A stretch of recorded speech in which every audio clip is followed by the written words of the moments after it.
ಎಲ್ರಿಗೂ ನಮಸ್ಕಾರ. ನಾನು ನಿಮ್ಮ ಡಿ.ಸಿ. ಜಿ. ಜಗದೀಶ್ ಮಾತಾಡ್ತಾ ಇದ್ದೀನಿ.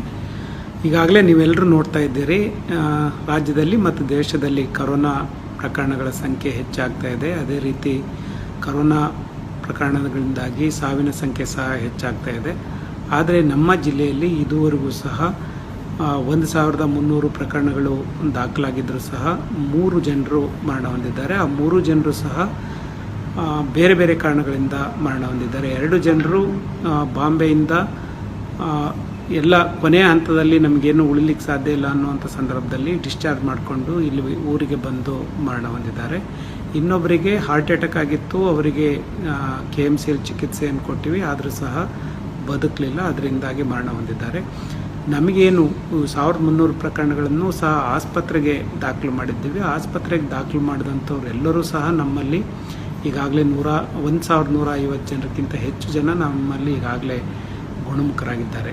ನಾನಿವತ್ತು ನಿಮ್ಮ ಜೊತೆಗೆ ಮಾತನಾಡಲಿಕ್ಕೆ ಬಂದಿರೋ ಮುಖ್ಯ ವಿಷಯ ಅಂತ ಅಂದರೆ, ಈಗಾಗಲೇ ಮಳೆ ಹೆಚ್ಚಾಗ್ತಾ ಇದೆ. ಮಳೆ ಹೆಚ್ಚಾಗೋದ್ರ ಮೂಲಕ ಹೆಚ್ಚು ಜನರಿಗೆ ಶೀತ, ಕೆಮ್ಮು, ಜ್ವರ ಕಾಣಿಸ್ಕೊಳ್ಬೋದು. ಆದರೆ ಶೀತ, ಜ್ವರ, ಕೆಮ್ಮು ಕಾಣಿಸ್ಕೊಂಡಂಥ ಸಂದರ್ಭದಲ್ಲಿ, ಉಸಿರಾಟದ ಸಮಸ್ಯೆ ಕಾಣಿಸ್ಕೊಂಡಂಥ ಸಂದರ್ಭದಲ್ಲಿ ನೀವು ಮನೆಯಲ್ಲಿ ಕೂತು ಯಾವುದೇ ಕಾರಣಕ್ಕೂ ಟ್ಯಾಬ್ಲೆಟ್ಸ್ ತೆಗೆದುಕೊಳ್ಳೋದು, ಸೆಲ್ಫ್ ಮೆಡಿಕೇಷನ್ ಮಾಡ್ಕೊಳ್ಳೋದು ಸರಿಯಾದ ಕ್ರಮ ಅಲ್ಲ. ಯಾಕೆಂದರೆ ಈ ಕೋವಿಡ್ ಅವಧಿಯಲ್ಲಿ ಏನೇ ಸಣ್ಣ ಲಕ್ಷಣಗಳು ಕಂಡು ಬಂದರೂ ಸಹ ತಕ್ಷಣ ನಮ್ಮ ಫೀವರ್ ಕ್ಲಿನಿಕ್ಕಿಗೆ ಬರಬೇಕು. ಫೀವರ್ ಕ್ಲಿನಿಕ್ಕಿಗೆ ಬಂದರೆ ನಾವು ಅಲ್ಲಿ ಕೋವಿಡ್ ಟೆಸ್ಟ್ ಮಾಡುವಂಥ ಕೆಲಸವನ್ನು ಮಾಡ್ತೀವಿ. ಯಾರಿಗಾದರೂ ಕೋವಿಡ್ ಇದ್ದರೆ ಅಂಥವರಿಗೆ ಆಸ್ಪತ್ರೆಗೆ ದಾಖಲು ಮಾಡಿ ಚಿಕಿತ್ಸೆ ಕೊಡುವಂಥ ಕೆಲಸವನ್ನು ಮಾಡ್ತೀವಿ. ಯಾರಿಗೆ ಕೋವಿಡ್ ಇಲ್ಲ ಅಂಥವರಿಗೆ ಜ್ವರ, ಕೆಮ್ಮು, ಶೀತದ ಔಷಧಿಯನ್ನು ಕೊಟ್ಟು ಕಳಿಸ್ಲಿಕ್ಕೆ ಸಾಧ್ಯ ಆಗ್ತದೆ. ಈಗಾಗಲೇ ನೋಡಿರ್ಬೋದು, ಸಾವಿನ ಪ್ರಕರಣ ಹೆಚ್ಚಾಗ್ತಾ ಇರೋದು ಯಾರು ನೆಗ್ಲೆಕ್ಟ್ ಮಾಡಿ ಲಕ್ಷಣಗಳಿದ್ದರೂ ಸಹ ಮನೆಯಲ್ಲೇ ಕೂತು ಬೇರೆ ಬೇರೆ ಮೆಡಿಕೇಷನ್ ಮಾಡಿಕೊಂಡು ಮನೆಯಲ್ಲಿ ಕೂತಂಥವರು ಕೊನೆಯ ಹಂತದಲ್ಲಿ ಸರ್ಕಾರದ ಹಂತಕ್ಕೆ ಬಂದು ನಮ್ಮ ಚಿಕಿತ್ಸೆಗೆ ಒಳಪಟ್ಟಂಥವರು ಮರಣ ಹೊಂದೋದನ್ನು ಕಂಡು ಬರ್ತಾ ಇದೆ. ಆದ್ದರಿಂದ ನಾನು ನಿಮ್ಮೆಲ್ಲರಲ್ಲಿಯೂ ಸಹ ಮನವಿ ಮಾಡೋದಿಷ್ಟೇ, ಸ್ವಲ್ಪ ಲಕ್ಷಣಗಳು ಕಂಡು ಬಂದರೆ ಸಾಕು, ಅಂಥವರು ನಮ್ಮ ಜೊತೆಗೆ ಬಂದರೆ, ನಮ್ಮ ಫೀವರ್ ಕ್ಲಿನಿಕ್ಗಳಿಗೆ ಬಂದರೆ ನಾವು ಜೀವವನ್ನು ಉಳಿಸೋದಕ್ಕೆ ಸಾಧ್ಯ ಆಗ್ತದೆ. ನಮ್ಮೆಲ್ಲರ ಹೋರಾಟ ಈಗ ಜೀವ ಉಳಿಸೋದ ಕಡೆಗಿದೆ.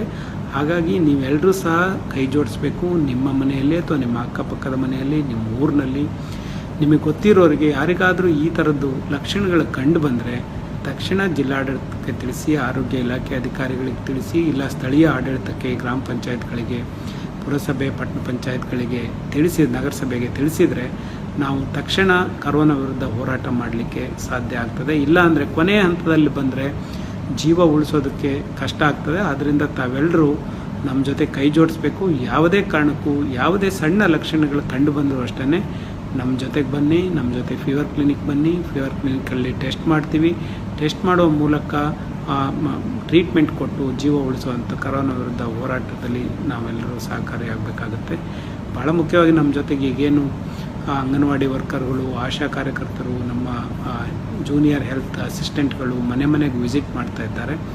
ಮನೆಗೆ ವಿಸಿಟ್ ಮಾಡಿದಂಥ ಸಂದರ್ಭದಲ್ಲಿ ಅವರಿಗೆ ಸರಿಯಾದ ಮಾಹಿತಿಯನ್ನು ಕೊಡಿ. ತಮ್ಮ ಮನೆಯಲ್ಲಿ ಯಾರಾದರೂ ಈ ಲಕ್ಷಣಗಳ ಇರೋರಿದ್ದರೆ ಅವರಿಗೆ ತಕ್ಷಣ ಮಾಹಿತಿ ಕೊಟ್ಟರೆ ನಾವು ಅವ್ರ ಮೂಲಕ ಅವ್ರನ್ನ ಫೀವರ್ ಕ್ಲಿನಿಕ್ ಕರೆಸ್ಕೊಂಡು, ಇಲ್ಲ ಅವ್ರ ಮನೆಗೆ ಹೋಗಿ ಸ್ವ್ಯಾಬನ್ನು ಕಲೆಕ್ಟ್ ಮಾಡಲಿಕ್ಕಾಗ್ತದೆ. ಸ್ವ್ಯಾಬ್ ಕಲೆಕ್ಟ್ ಮಾಡಿದಂಥ ಸಂದರ್ಭದಲ್ಲಿ ಫ್ರೀ ಆಫ್ ಕಾಸ್ಟಲ್ಲಿ ಸ್ವ್ಯಾಬ್ ಕಲೆಕ್ಟ್ ಮಾಡ್ತೀವಿ.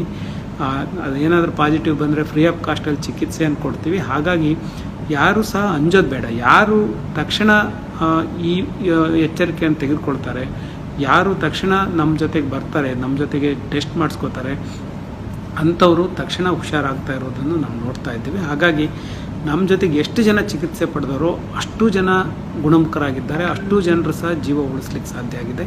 ಹಾಗಾಗಿ ನಮ್ಮದೇನು ಈಗ ನಡೀತಾ ಇದೆ ಜೀವ ಉಳಿಸುವಂಥ ಹೋರಾಟ. ಜೀವ ಉಳಿಸುವಂಥ ಹೋರಾಟದಲ್ಲಿ ಪ್ರತಿಯೊಬ್ಬರು ನಾಗರಿಕರು ಭಾಗವಹಿಸಬೇಕು. ಪ್ರತಿಯೊಬ್ಬರು ಸಹ ಸೇನಾನಿಯಂತೆ ಹೋರಾಡಬೇಕಾಗಿದೆ.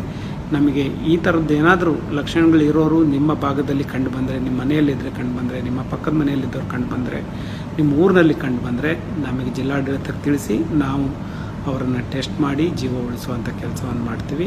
ಇದು ನನ್ನ ಕಳಕಳಿಯ ಮನವಿ. ಈ ಮನವಿಗೆ ಎಲ್ಲರೂ ಸಹ ಸ್ಪಂದಿಸ್ತಾರೆ ಅಂತ ನಾನು ಭಾವಿಸಿದ್ದೇನೆ.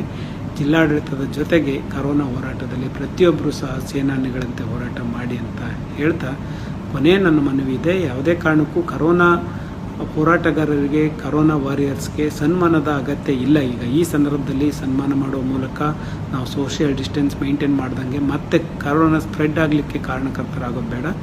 ದಯವಿಟ್ಟು ಕರೋನಾ ಒಂದು ಹಂತಕ್ಕೆ ಮುಗೀಲಿ. ಆ ಸಂದರ್ಭದಲ್ಲಿ ಎಲ್ಲರೂ ಸೇರಿ ಸಂಭ್ರಮ ಪಡುವ, ಎಲ್ಲರಿಗೂ ಸಹ ಸನ್ಮಾನವನ್ನು ಮಾಡುವ. ಹಾಗಾಗಿ ಯಾರು ಕರೋನಾ ಹೋರಾಟಗಾರರಿಗೆ, ಕರೋನಾ ವಾರಿಯರ್ಸ್ಗೆ ಸನ್ಮಾನ ಮಾಡಬೇಕು ಅಂತ ಮಾಡ್ತಾ ಇದ್ದೀರಿ ಈ ಸಂಘ ಸಂಸ್ಥೆಗಳು, ಅವರೆಲ್ಲರೂ ಸದ್ಯಕ್ಕೆ ಸ್ಟಾಪ್ ಮಾಡಬೇಕಂತ ಮನವಿ ಮಾಡ್ತೀವಿ.